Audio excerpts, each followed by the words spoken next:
নমস্কার বন্ধুরা, আমি সঞ্চিতাস এসেন্স রেসিপিস ইউটিউব চ্যানেলে আপনাকে স্বাগত। আমের আচার, ম্যাঙ্গো ছুন্দা, সুইট ম্যাঙ্গো পিকল, আপনি যাই বলুন না কেন, একটা পাঞ্জাবি আচার আজকে আপনার জন্য আপনার সাথে শেয়ার করব। দেখুন, এই আচার খেতে আমরা ছোট বড় সবাই কিন্তু ভালোবাসি। ভাতের পাতে একটু রুটির সাথে, একটু পরোটার সাথে, একটু পুরি লুচির সাথে একটু আচার হলে ব্যাপারটা দারুণ লাগে কিন্তু। তো এই আচারটা একদম অন্য রকমের। এই আচারটা একটা পাঞ্জাবি আচার। এটাকে বলা হয় ম্যাঙ্গো ছুন্দা। ম্যাঙ্গো ছুন্দা তৈরি করার জন্য প্রচুর রোদের দরকার ধৈর্য আর প্রায় সপ্তাহখানেকের ব্যাপার। কিন্তু আমি আপনাকে শেখাবো একদম ইনস্ট্যান্ট ম্যাঙ্গো ছুন্দার এই রেসিপিটা, যেটা আপনি কয়েক মিনিটের মধ্যেই তৈরি করে ফেলতে পারবেন। তো এই কয়েক মিনিটে এত সুন্দর আচার আপনি কি করে তৈরি করবেন, পুরো রেসিপিটার সাথে জুড়ে থাকুন। আমি আপনাকে ডিটেলিংয়ের সাথে সমস্ত মশলা কী করে প্রিজার্ভ করবেন সব কিছুই শেখাবো। চলুন আমরা দেখে নেব আমাদের এই সুন্দর ম্যাঙ্গো ছুন্দার রেসিপি। ম্যাঙ্গো ছুন্দা ভীষণ অপূর্ব খেতে, একবার খেলে বারবার বানাতে ইচ্ছা করবে, এতটাই সুন্দর। আমরা কাঁচা আম নেব যার গাটা বেশ একটু শক্ত শক্ত আছে, নরম হয়ে গেলে চলবে না। ভালো করে ধুয়ে মুছে শুকনো করে আমরা এবার এর এই বোটাটা ছাড়িয়ে নেব, কেটে বাদ দিয়ে আমরা এটাকে পিল করে নেব। পুরো দেখতেই পাচ্ছেন এরকমই সবুজ থাকবে, এরকমই শক্ত থাকবে। পিলারের সাহায্যে আমরা একটুও খোসা থাকবে না, এইভাবে পুরো আমগুলোকে খোসা ছাড়িয়ে নেব। এবার আপনার গ্রেটারে যেটা সব থেকে বড় দিকের এইরকম ঝিরিঝিরি ব্যাপারটা আসে, সেইখানটা দিয়ে করুন। আপনার কাছে যদি এর থেকেও বড় এরকম ঝিরিঝিরি ব্যাপার থাকে কোনো গ্রেটার, তাহলে পারে আপনি সেটা দিয়ে করুন, যাতে বড় বড় লাচ্ছা হয়। তবেই কিন্তু খেতে বেশি ভালো লাগবে আমাদের এই ম্যাঙ্গো ছুন্দা।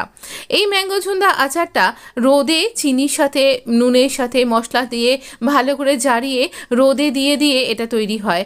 সেই আচার আজকে আমি আপনাকে দেখাবো ইনস্ট্যান্ট আপনি কি করে তৈরি করতে পারেন।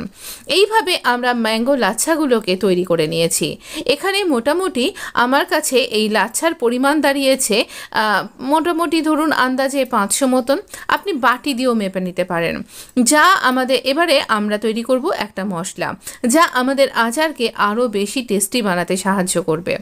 এখানে খানিকটা দারচিনি নিয়ে নিচ্ছি আমি। এই কত হবে, সামান্যই একটুখানি দারচিনি নিয়েছি, যতটা আপনি দেখছেন। এই পরিমাণ আমি জিরে নিয়েছি। আপনি 2 টেবিল স্পুন বলতে পারেন জিরেটা, গোটা জিরে, নর্মাল জিরে। এবারে ঝাল আপনি যতটা খাবেন সেই মতন আপনি এখানে লাল লঙ্কা, ড্রাই রেড চিলিটার ব্যবহার করুন। আমি 2টো মাত্র দিয়েছি।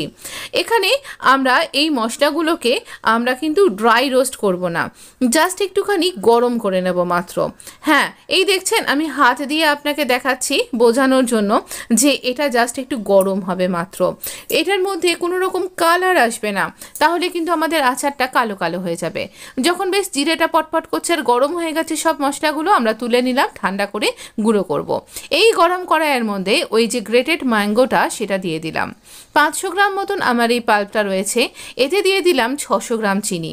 আচারকে সাধারণত আমরা তেল দিয়ে মশলা দিয়ে জারাই, এই আচারে আমরা কিন্তু আমকে প্রিজার্ভ করব এই আচারকে চিনির সাহায্যে, তাই চিনিটা একটু বেশি নেবেন।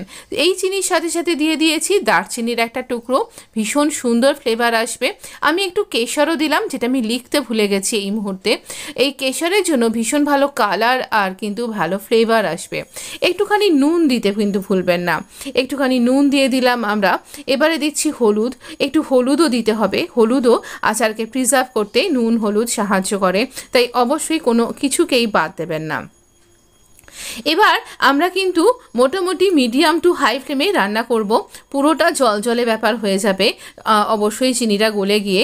তারপরে দেখুন আস্তে আস্তে রসটা ক্রমশ ঘন হতে থাকবে।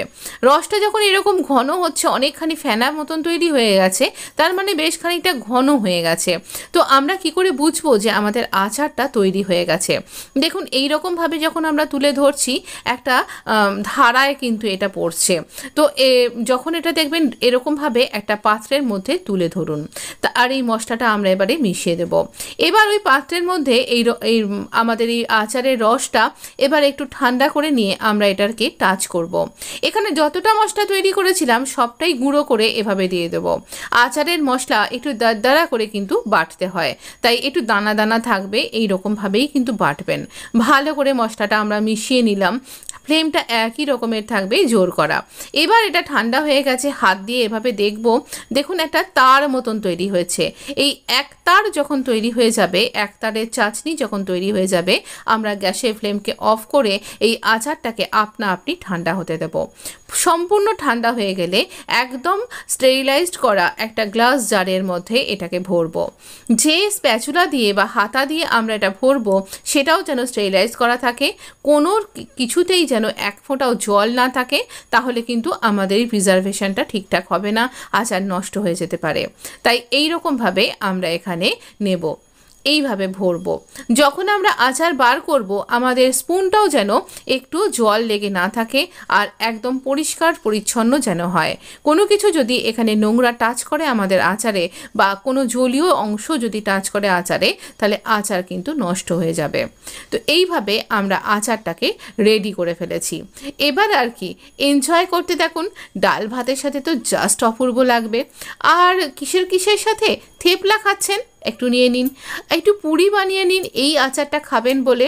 কোনো তরকারি লাগবে না, এই গরমে বেশি তরকারির দরকার নেই। ভিডিওটা ভালো লাগলে লাইক, শেয়ার, সাবস্ক্রাইব এবং কমেন্ট করে সাথে থাকুন। ধন্যবাদ।